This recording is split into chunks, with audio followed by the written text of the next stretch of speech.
Good morning, स्वागत है आप सभी का। आप देख रहे हैं हरियाणा न्यूज में, हूं आपके साथ बसंत शर्मा। आज का दिन बड़ा खास है, विशेष है। आज से 22 सितंबर तक संसद का विशेष सत्र चलेगा।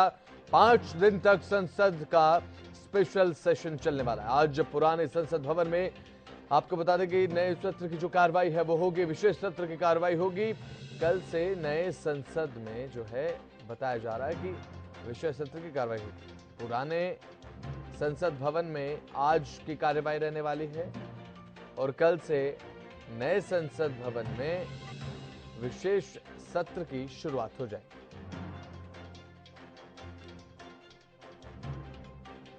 तो हमारे साथ वरिष्ठ पत्रकार राजेंद्र जादौन जुड़ चुके हैं। देखिए, जिस तरीके से विशेष सत्र चल रहा है राजेंद्र, जिस तरीके से क्या समझा जाए, विशेष क्या उद्देश्य है इसके पीछे? देखिए, ये मुझे ऐसा लगता है कि जब इंडिया गठबंधन, जो विपक्ष का गठबंधन है, उसके गठन के बाद ही सरकार ने कुछ अपनी रणनीति में बदलाव किया और विशेष सत्र बुलाने का फैसला करके सबको चौंका दिया। ठीक है। पूरे देश भर में न केवल विपक्षी नेता चौंके हुए हैं, बाकी आम लोग भी सोच रहे हैं कि किस तरह का ये अभी सत्र जो हुआ था, मानसून सत्र, इसके बाद विशेष सत्र की क्या जरूरत हो गई, सरकार क्या स्टेप लेने वाली है। इस पर कयास लगाए जा रहे हैं। एक कयास ये भी है कि वो निर्वाचन आयुक्तों को की नियुक्ति को लेकर कुछ सरकार कोई नया विधेयक ला सकती है, वो पारित करा सकती है। तो सब चौंके हुए, सबकी नजरें लगी हुई है। हालांकि सरकार ने अपना लगभग एजेंडा भी घोषित किया है, लेकिन एजेंडा घोषित करने के अलावा भी कुछ न कुछ सरकार की तरफ से स्टेप लिया जा सकता है, जो विपक्ष की रणनीति को एक तरह से नाकाम करने के लिए वो कुछ न कुछ ऐसा विधेयक ला सकती है, कोई ऐसा कानून ला सकती है कि जिससे जो है इनको चेक बैलेंस किया जा सके। ये ठीक है। तो आपको वरिष्ठ पत्रकार हमारे साथ राजेंद्र जादौन लगातार जुड़े हुए हैं। दर्शकों की जानकारी के लिए बता दें राजेंद्र, देखिए आज से इस विशेष सत्र की शुरुआत हो रही है। इसके कई मायने निकलते हैं। विपक्ष लगातार सत्ताधारी पार्टी पर हमलावर है। इस सत्र को लेकर के एकदम क्या जरूरत पड़ गई? अभी मानसून सत्र की जो है कार्रवाई खत्म हुई थी, जैसा कि आपने बताया शीतकालीन सत्र आ रहा है। जो मुद्दे थे बचा के रख लीजिए शीतकालीन सत्र के लिए, ये बात विपक्ष कह रहा है। लेकिन इसके मायने क्या देखते हैं आप राजेंद्र?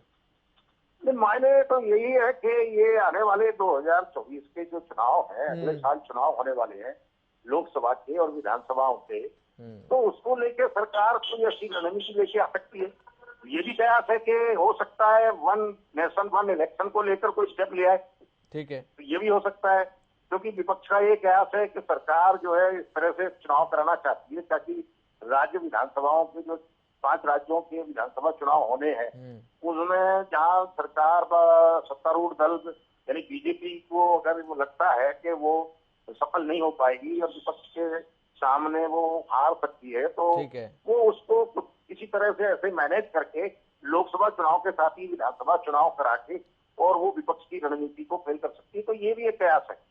तो ये अब देखिए कि वास्तव में सरकार पर्दा किस तरह से उठाती है, ये देखने वाली बात होगी। ठीक है राजेंद्र, देखिए 4 बिल पर चर्चा तय है। इनका पास होना भी लगभग तय माना जा रहा है, हालांकि होंगे नहीं वो तो समय बताएगा। एडवोकेट संशोधन, प्रेस पंजीकरण, डाकघर और चुनाव आयुक्तों की नियुक्ति और सेवा शर्तों का जो बिल है, जैसा कि आपने जिक्र किया, ये तय माना जा रहा है कि ये पास हो सकते हैं, पारित ये आज कर दिए जाएंगे। हाँ, देखिए ये तो सरकार की तरफ से घोषित रणनीति में आ गया ना।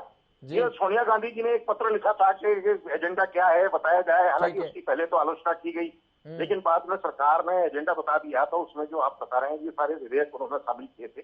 तो ये तो निश्चित तौर पर मुझे लगता है कि पारित होने ही है। अब ये है कि सरकार की रणनीति होती, कभी कोई नया सब्जेक्ट उसमें शामिल कर दिया जाए या किसी को अभी जो एजेंडा है उसमें से कोई विड्रॉ कर लिया जाए, वापस ले लिया जाए, तो ये तो हो सकता है। अब इसीलिए निगाहें लगी हुई है कि अब जो शुरुआत के साथ और 22 सितंबर तक चलना है इसको, तो सरकार क्या करती है ये देखने वाली बात। बिल्कुल राजेंद्र, देखिए 4 बिल का आना तो तय माना जा रहा है। हालांकि सरकार की तरफ से जब एजेंडा दिया गया विपक्ष के कहने पर, उसमें 4 बिल का तय माना जा रहा है कि आएंगे, पास हो जाएंगे। लेकिन वन नेशन वन इलेक्शन को लेकर भी आपने जिक्र किया राजेंद्र। चर्चाओं का बाजार आजकल गर्म है, गलियारे पूरी तरीके से गर्म है कि वन नेशन वन इलेक्शन की तरफ भी सरकार का रुझान रह सकता है विशेष सत्र में। इसे क्या देखते हैं? नहीं, वो ये है कि वन नेशन वन इलेक्शन की वही चर्चा सरकार में बहस छिड़ हुई, पहले भी चलती रही थी। जो है पिछले कार्यकाल में भी इस विषय पर चर्चा हुई थी मोदी सरकार के फर्स्ट कार्यकाल में। तो अब चर्चा बहस उसके पक्ष विपक्ष में भी मत आते रहे। कोई पक्ष में कह रहा था कि ये बचत होगी और ये ठीक होगा, समय की बचत होगी, संसाधनों की बचत होगी जी। अब देखते हैं कि क्या रहता है। फिर वो विपक्ष का ये कहना है कि विपक्ष को सरकार एक तरह से लोकतंत्र को ही हाईजैक करने लगा चाहती है और अपनी मोनोपोली लाना चाहती है। तो इसके पीछे, इस रणनीति के पीछे सरकार की मंशा ये है। तो ये अब देखने की बात है कि वो इसको लेकर कुछ लाती है कि नहीं लाती, ये है। क्योंकि अभी ये जो है बहुत आम सहमति का विषय नहीं है, क्योंकि संघीय ढांचा है देश का और विपक्ष का कहना था कि सभी राज्यों को विश्वास में लिया जाए। तो विश्वास में लेने जैसा कहाँ हुआ। और अगर मान लो कोई संशोधन आता है तो 50% विधानसभाओं से भी पारित कराना पड़ता है ऐसे, ठीक है, ऐसे कानून को। तो इतने जल्दी वो मुझे लगता नहीं कि कुछ हो पाएगा। अच्छा। लेकिन कुछ हो सकता है कि कोई रास्ता निकाल ले सरकार।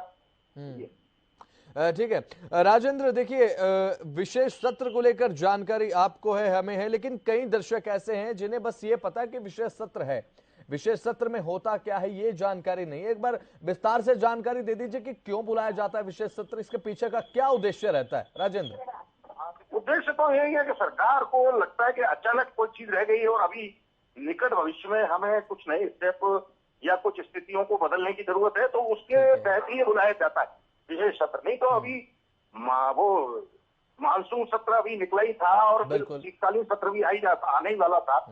तो चुनाव से पहले तो शीतकालीन सत्र भी आने वाला था। बिल्कुल। तो अब ये सरकार ने अगर कुछ किया है तो मुझे लगता है कि वो कुछ अपनी रणनीतिक परिवर्तन करना चाहती है, तो इसलिए विशेष सत्र बुलाया। विशेष सत्र का तो यही है कि किसी विशेष परिस्थिति के लिए ही बुलाया जाता है। तो सरकार के सामने क्या विशेष परिस्थिति है ये तो सरकार अब इसको उजागर करेगी जब पर्दा उठेगा। सत्र के ड्यूरेशन में वो क्या स्टेप लेती है, कौन से विधेयक लेके आती है, क्या चर्चाएं करती है, क्या प्रपोजल रखती है, उससे साफ होगा कि ये सरकार की इसके पीछे रणनीति क्या है।